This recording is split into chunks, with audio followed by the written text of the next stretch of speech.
Hey, good evening or good afternoon, rather. We will start in a few moments. We are recording this, but yeah, we'll start in about 1 minute as more and more people join. Thank you for joining us. Hope you're all well, and wherever you are, it is sunny and you're able to join us. As we are recording, please do keep cameras and microphones off.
Okay, good afternoon, everyone. Thank you so much for joining us for our Step Up Partnership webinar, where we will detail some more information about ways in which you can work with us.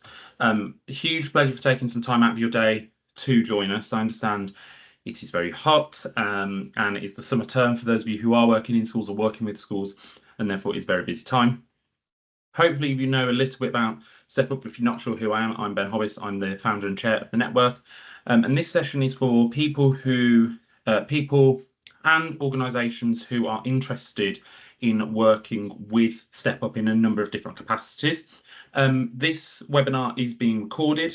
We will stop recording at the end, so if anyone wants to pop up and ask any questions, but we do recognise that a lot of the questions are personal to you and personal to your organisation.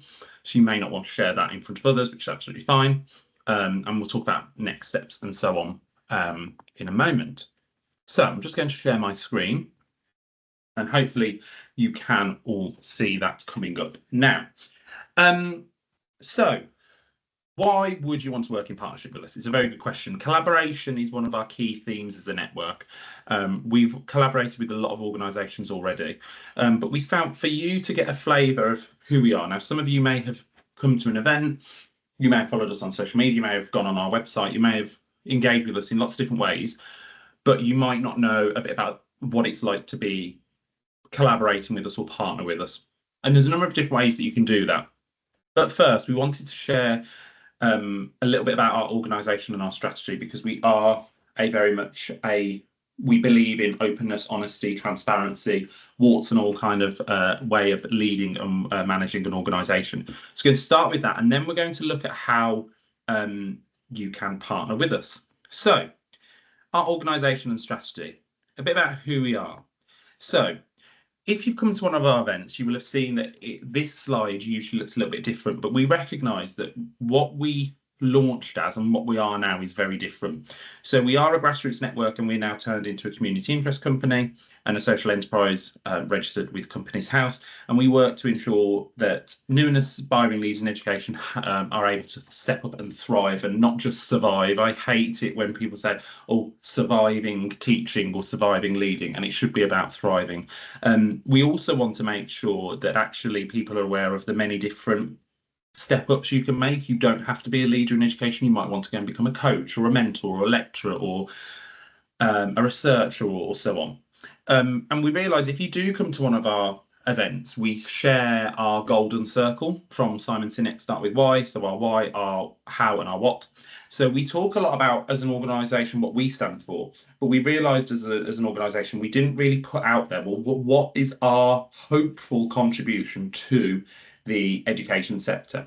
And that's why we've come up with the next two sections, our mission and our mission and values, and our vision and priorities. So our mission, and the words that are bold and in italics, are our values. So to empower our diverse community with empathy, passion, and integrity to make the step up that they wish to make. We believe very much in values-based leadership and also values alignment.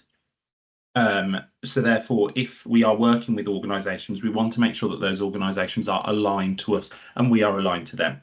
And then our vision and priorities. And this is what we hope that part of our contribution to the educational sector will enable. We want educational leadership to be diverse, inclusive and flexible, that it responds to the needs of the sector. We believe in positive disruption, especially around recruitment and sort of talent management. And we want to address the gaps in knowledge and skills for those stepping up to educational leadership. I use myself as an example. I'm a primary school teacher and middle leader. It often happens that at the end of your ECT year, as it is now, you'll be given a responsibility, and the only thing you are told is what responsibility you've got. You know, you are in charge of music, you are in charge of history, but it doesn't necessarily tell you what do I need to do. And a lot of people just fathom them out and do really well, but actually there needs to be a lot more clarity in our sector. So thinking about that golden circle, and those of you who've been to our events will have seen this, and apologies for the repeat, but we think it's really important. When we started this network, there were a lot of authentic but quite upsetting stories about leadership, and we want to change the narrative that education is a great sector to be in. You have an incredible impact, and as a leader you get the opportunity to have more of an impact. I know the thing that motivated me, my first responsibility in a school was around personal development, and to be able to see that I was having an impact not just on the 30 children in my class but the 210 in the whole school was the most rewarding thing I think I saw in my professional career at that point. And that it should be that leadership is accessible in terms of well-being and balance as well. So how do we do that? We do this through our 5 ways of working: connecting, supporting, collaborating, and that's what we're very much thinking about today, sharing and networking. And we do talk a lot about this in our events, and also a lot of this is on our website as well. And our what is that we are a leadership network for new and aspiring leaders in education. And the areas that we focus on, so in terms of when we run events and we have speakers, or when people want to write a blog for us, we ask that you speak to at least one of these 5 key areas. So barriers, development, diversity, journeys and wellbeing. And I'll talk a little bit about that in a moment as to where that came from. So in terms of what we've done this year, a lot of the things we're known for is our events, and our events are intentionally really different. So we've held this year 3 face-to-face events, 4 virtual events, and 1 event that we held in collaboration with another organisation. And we've held several social events as well. And each event has been designed slightly differently. So when we first started Step Up, we launched on the 10th of June 2023, so just over a year old. Before we launched that, we launched a Twitter account, or an X account as it's now called, and that we launched that in around November time of 2022. And one of the things we did was we tried to get as many people in education to fill out a very short Google form to ask them, well, what are the current issues they're facing in their role, or they perceive they will face in the role they aspire to. But equally, what would they want from a network? And we've then, as a volunteer team, curated a year worth of content for that. And one of those is our events. A key thing that people wanted was they wanted a blend of virtual and in person. And with those face-to-face events, people wanted a blend of sociable networking and professional development. So actually, the majority of our venues have not been in schools. We did 1 event in a school, which was our London Leadership Day, which is absolutely phenomenal. But again, we did it in a very different type of school. So we held it at the wonderful London Screen Academy in Highbury and Islington, which is a 16 to 19 6th form for people studying media, film, TV, and so on. And then our other events have been in public places. We had 1 in a restaurant and 1 in a hotel. Our virtual events have covered a range of different topics, and again, different formats, different platforms, different numbers of speakers, different lengths of time to see what format works best. So next year for our virtual events, we're actually going to just use 1 format across our 4 virtual events. And then our face-to-face events, we are trialing the formats that we've used this year, but in different locations. So the event that we ran in Birmingham, which was a Midlands-based event last year, which was our lunch and lead meet. You can see the picture of the team of speakers there with myself and Christine, one of the vice chairs. We are using that format next year, but in the north. So we're doing that in Leeds, whereas the big conference style event that we held in London, you can see the pictures towards the bottom of the screen, we're holding that in the Midlands this year. So we're sort of rotating around the country and trying to grow our network and ultimately try and reach as many people as we possibly can. As well as that, we do have a lot of wider content, so mainly on social media, and that's probably where most of you have heard of us, on Twitter or X and LinkedIn. We also have a very well-developed website, which is in the process at the moment of being updated. And one of the things we're really proud of on there is our directory. So our directory was something people asked for, is a number of links, resources to help people in their leadership journey. So we detail books, blogs, podcasts, speakers, coaches, and so on. But our coaches one is going to change slightly. We've recently had a new website volunteer join us, Craig, and he's in the process of updating the website. So some of the things will look different soon. We have a monthly newsletter. It goes out on the first Saturday of every month. We have a blog, and we also have a YouTube channel. Our YouTube channel, which is where this webinar will be uploaded after the webinar recording, we put on there a number of different types of content. So that's where our virtual events are streamed onto YouTube, but also onto our social media channels. We also then clip down the speakers from our virtual events so that you can see just specific segments. And we also do some behind the scenes content known as Behind the Network, because one of the things we want to showcase to people is at the moment we are volunteer led. We have a team of volunteers and we've achieved so much, and actually it's right that they get that recognition. So if you go onto our YouTube channel, you can see all of that. Our impact so far, and we're in the process. I've actually just had the first draft through to approve. We're currently in the process of publishing our impact report, which provides much more detail than this. And if you came to our Manchester event, this is the slide that we actually use for the first time. Now, these numbers have actually changed quite significantly since then, so particularly around social media followers and the website views. But just to give you an idea of the impact of numbers, and this will be in the impact report as well when it's published.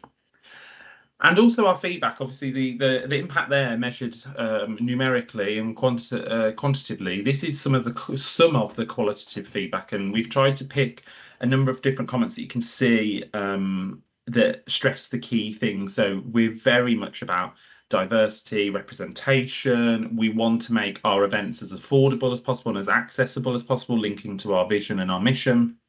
And we want to make sure that our speakers are the right people for our network. And when we do have our speakers, what's been lovely this year is we've had a mixture of sort of very seasoned and experienced speakers with a blend of new voices, which has been lovely to see, and a range of roles and different backgrounds and so on and so forth. And oh, just skipped another one, and then you can see some more there. We've also very much focused on, like I said, our celebration of diversity and inclusion, making sure that it's intentional. So in terms of our speakers that we select, we had an International Women's Day event. We've also celebrated diversity on social media. We've also made sure things like our events, we offer quiet spaces, we offer breastfeeding facilities. We make sure that we only use venues that have disabled access. If they don't have disabled access, we don't use them. That's our rule. And there's many other things that we take into account. We do collect diversity data of our attendees and speakers after each event, and that is to ensure that our diversity and inclusion strategy, which is also led by our partnerships team of volunteers, is addressing the needs of our community and the wider education system linking to our mission and our vision. And none of this would have been possible without our wonderful team. And this picture on here just shows some of the team. So we've grown from 6 founding volunteers to a team of 29 now. We are a registered entity. We have a very different structure now as to when we launched.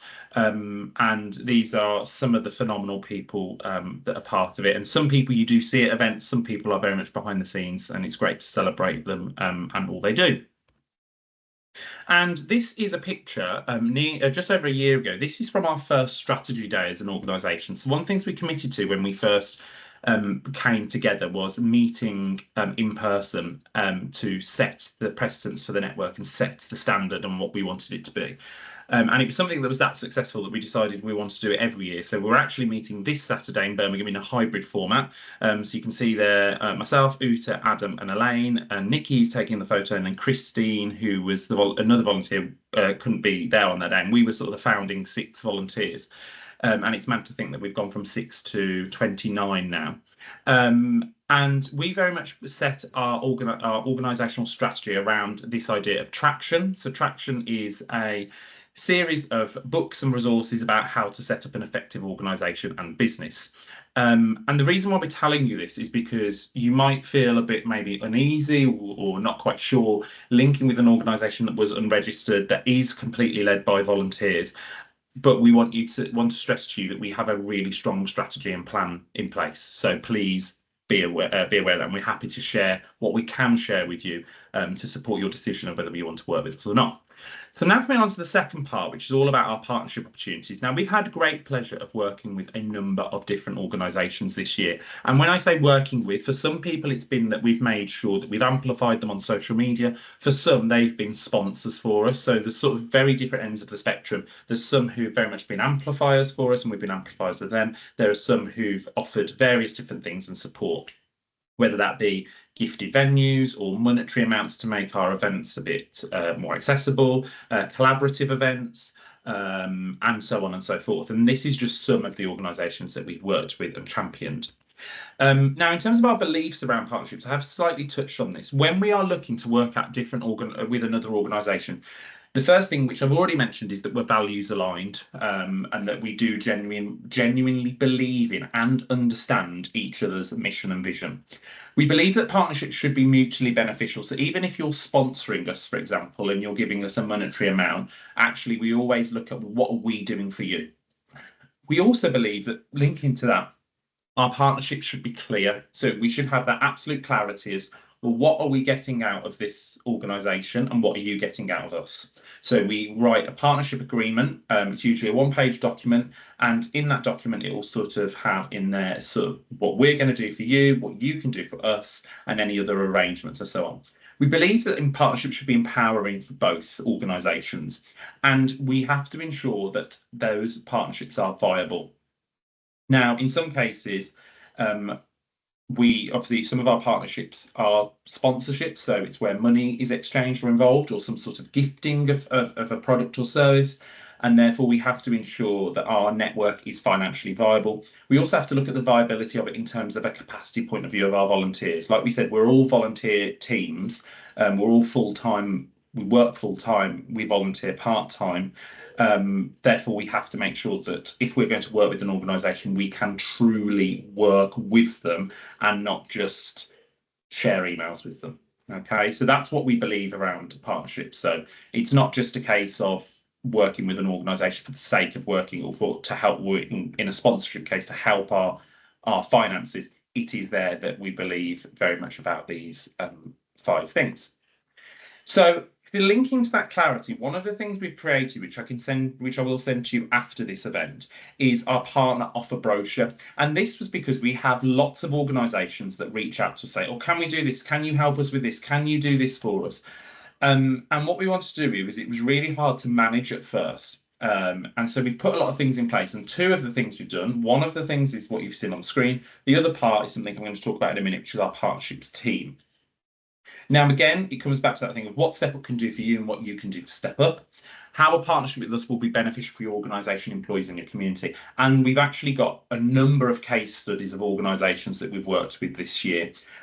We've got quite a lot of school examples in particular, and how that we've supported other organisations.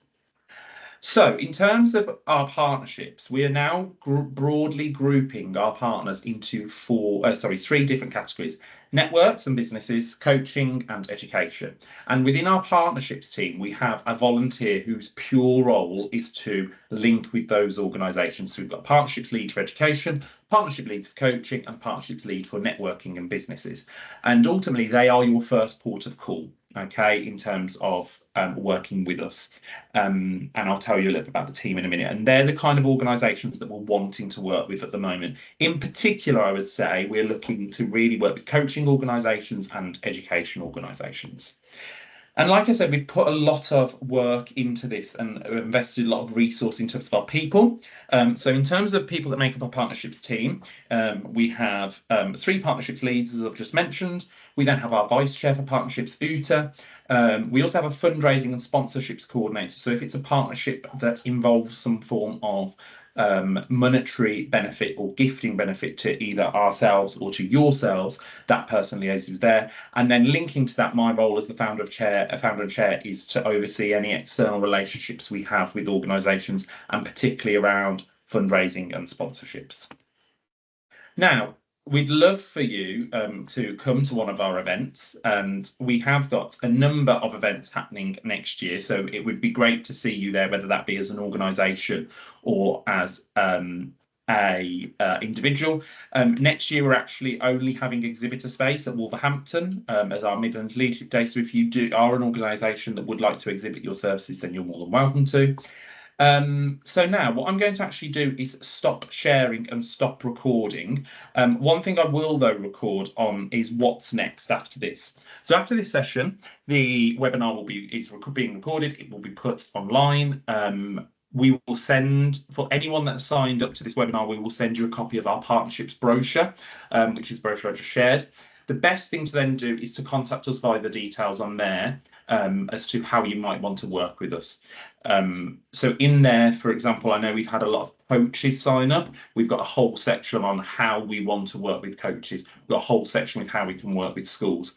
Some of the things that aren't in there that we can offer, that we have offered this year, is we have done things like training sessions for schools, twilights for schools, keynotes for schools, in particular multi-academy trusts and universities. That's not detailed in that brochure. If you do want those things, please reach out to me directly. Apart from that, everything else is to go through the partnerships team. So we will now stop recording and stop sharing. If you do want to ask any questions, you're more than welcome to. But like I said at the beginning, you probably